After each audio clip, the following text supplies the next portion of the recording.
And you've just heard Keep Running, the latest single by Dahlia, and I'm delighted to be joined by Dahlia now. Hello. Hi, how are you?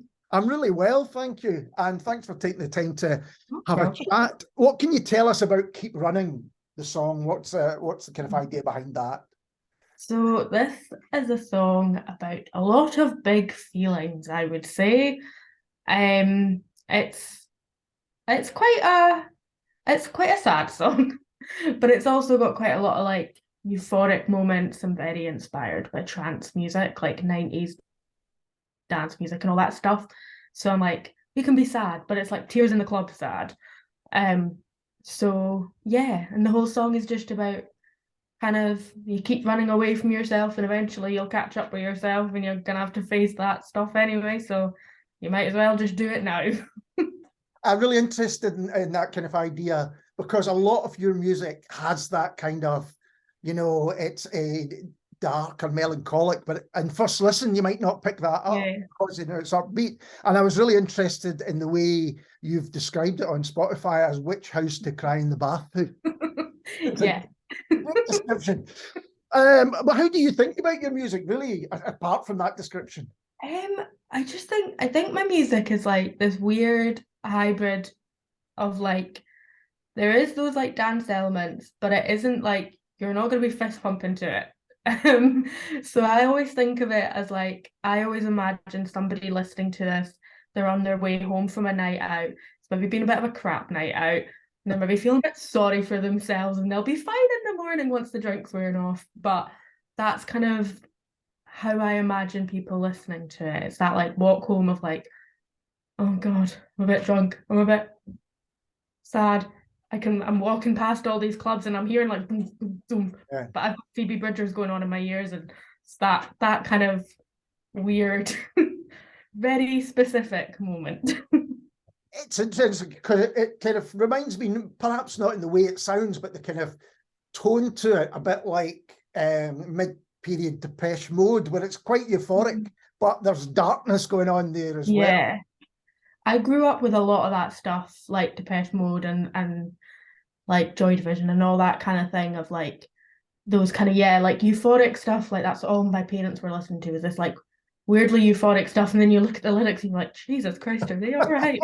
Like That's that's exactly it. And I think it's interesting because, as I say, I think people often get into a song for the sounds, yeah. it's the dance or whatever it might be. But really interesting stuff is when they then listen to it or I listen to it and it kind of surprises you and you think, oh, I didn't think it was going to be Yeah. in that direction. Yes. And is that something I mean, that when I've listened to your music, that's kind of always been there. Would you say that's fair? Oh yeah, yeah, definitely, yeah. No, I'm glad people pick up on that because it's definitely like the sort of vibe I'm going for, I guess. Yeah, yeah. And you mentioned Joy Division, and which makes complete sense now that you've said it, and Depeche Mode. What other influences do you have in your music? So that stuff more comes from just like that was sort of background noise as I was growing up. Like I didn't, it's just kind of always been there, sort of thing. Um, like growing up, I was like a proper pop girly. Like I was like Girls Aloud were my ride or die. So, and then as I grew up, it's like Portishead and really like Kate Bush, huge influence. And nowadays it's kind of like a lot of hyper pop stuff and a lot of like Charlie XCX, Caroline Polachek, and like FK Twigs and stuff like that. So it's all like this big weird. I'm so sorry. I think my cat is about to join the mix. That's all right. The more the merrier. um, so yeah, it's like this weird kind of melting pot of like all of these different things. And yeah, a lot of 90s influences. Oh God, excuse you. So sorry, my cat I is very demanding. I think Girls Aloud's a really interesting one because I was reading a piece just recently, I think it was in The Guardian, about how that period of pop music, it was quite weird. I mean, Yeah. Girls Aloud, weren't the Spice Girls, you know. Sounds No. Underground is quite a statement as your kind of single, and then you've got Yeah. a lot of the other stuff that they did was, yeah, it was really, the producers they were working with were Yeah. really interesting and doing different things. Yeah. I And like think, people like Rachel definitely. Allen were releasing singles that were not Rachel Allen. Yeah. Rachel Stevens were releasing things that were kind Yeah, of like, a bit different. The Sugar Babes as well. oh God, yeah, Sugar Babes were another one. Mystique, all of that. I was like a girl band fanatic. Like girl bands were my thing. And yeah, I think girl bands of the early 2000s were releasing some like quite weird stuff. Like you say, yeah, like Sound of the Underground, that shouldn't have like worked with a girl band. Do you know what I mean? Like it's quite alternative and like a bit weird for like a sort of mainstream pop kind of time. Yeah, and I think maybe that's what it is. I think maybe I just, yeah, that, and I think it was like a weird rebellion against my family's coolness that I was like, I'm gonna listen to every single girl band. But yeah, I was just thinking, I mean, the Sugar Babes Freak is a freak for me. It's just an Oh God, yeah. amazing song, and but really quite dark video as well that went with it. Yeah, and I'm pretty sure it's a cover, isn't it? It's samples Or Newman. sample, is that what it is? Samples Yeah, Gary yeah. Newman, now that's right. And there was That's someone it. else whose electronic music was incredibly dark. Yes, well, that was another, firm favorite in my house growing up as well. And talking about working with producers, I know you worked with Jordan Stanley quite a bit. What's that relationship like? Just in general, the relationship between a musician and the producer. I take it's a lot of trust involved. Yes, it is. I think with us, because we started working remotely before it was cool, um, because we're both like little shy beans that are like just like to be left alone. Um, so yeah, it's definitely a lot of trust, and it's a lot of. I think it's so we'd known each other a while through like a friend, a mutual friend, and then oddly enough, we started talking about music at a Halloween party, which is the most Dahlia thing ever. It's Yeah, the most Dahlia thing I could think of. Brilliant. pretty much, yeah. And I think we got talking about stuff, and I think we were talking about FK Twigs or something like that, and I was kind of saying how like that's the direction I wanted my music to go in, but I was struggling to like find someone to bring it to life because at the time I was like, oh, I'm still not a very strong producer, but back then it was like just like a pipe dream. So yeah, I sent him Clarity, which was like my very first song, and he took it and it was just like he sent it back to me being like, I hope this is okay. I did this stuff to it. Is that all right? If you hate it, it's fine. Don't worry, no worries. And I was like, oh my God, no, that's exactly like that's what I wanted.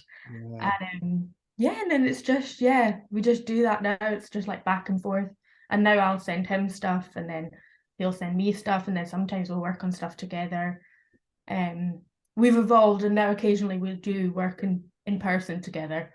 Right. So, you know. So were you working remote before the rest of the world had to, basically? Yes, pretty much, yeah. Just purely out of, I think, social anxiety. And then when lockdown happened, it didn't really change much for us for like how we worked. We just kind of kept going. Just meant we had a bit more time to do it. So. And does he send you his own music and then you can kind of have advice for that? Is that the way it's evolved as a relationship? Yeah, he'll often send like bits that he's like working on. So we have like a little band chat because there is a secret third member, Right. Jamie, who is like he comes in and like does live stuff with us, and he'll do like drummy bits and stuff. He's a drummer. So we have a little group chat, and Jordan will like send us things and stuff like that, and we just kind of it's mostly just us being like, oh my God, this is sick. Just kind of quite cute. And talking about live, have you plans to play live? Yes, so there should be hopefully going to be a few things in the next few months. I just did a gig last week. I realize that's a bit pointless, but that was really fun. Supporting Nimmo at Sneaky Pete's, that was good fun. And yes, hopefully some more things for the rest of the year, and hoping to put on my own thing again, because I did that last year and that was really fun. And it's just trying to find time to do these things is a bit of a nightmare. But yes, the plan is to hopefully do another one, because we'll have more music to release and launches to do and stuff like that. So yeah. So for people listening, what does a Dahlia live show look like? Sound like as well? What does it look like? It looks like there's 3 of us on stage usually. Sometimes one, sometimes 2. And it's kind of like a shoegaze gig in that we're all just kind of like, the guys are in the back and they're just like doing their thing, like no one look at me, no one make eye contact with me. And then I'm there like, nobody look at me, no one make eye contact with me. And then occasionally you'll see a dramatic Stevie Nicks flurry of hands when I'm feeling a bit festive.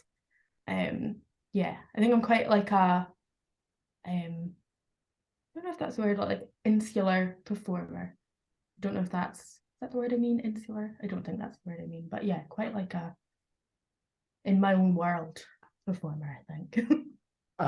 You were talking about a Bristol trip hop band, and the name escapes me now. Massive Attack and that kind of. Oh no, you weren't. You were talking about Portishead. Portishead, yeah. About Portishead, but from that whole scene, I once saw a gig at the Arches in Glasgow with Tricky, who I loved. Tricky, I'd seen him before. He did the whole gig with back to the audience.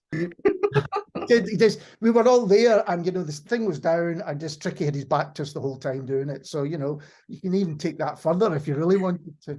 Well, I know, yeah. I think artists like him, or you're just like, he's just gonna do what he wants, and you're just along for the ride. So you either accept that or you don't go. Yeah, that's right, exactly. And I'm like, fair play. Yeah. And you mentioned, future releases and things like that. What's next for you? What's kind of coming out in terms of that?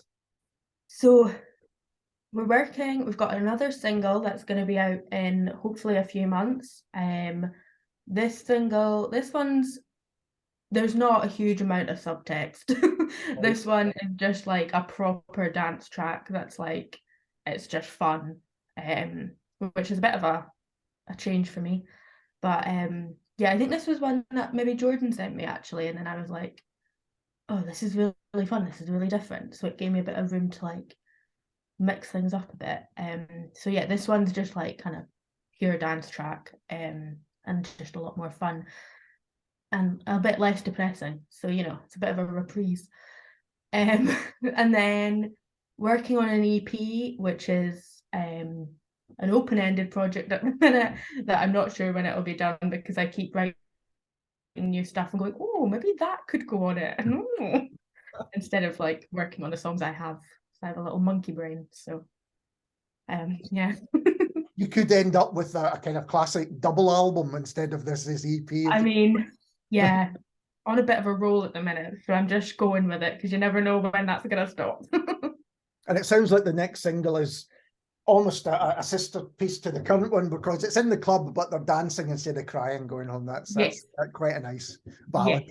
Yeah, gotta have balance. It's all about balance. It really is.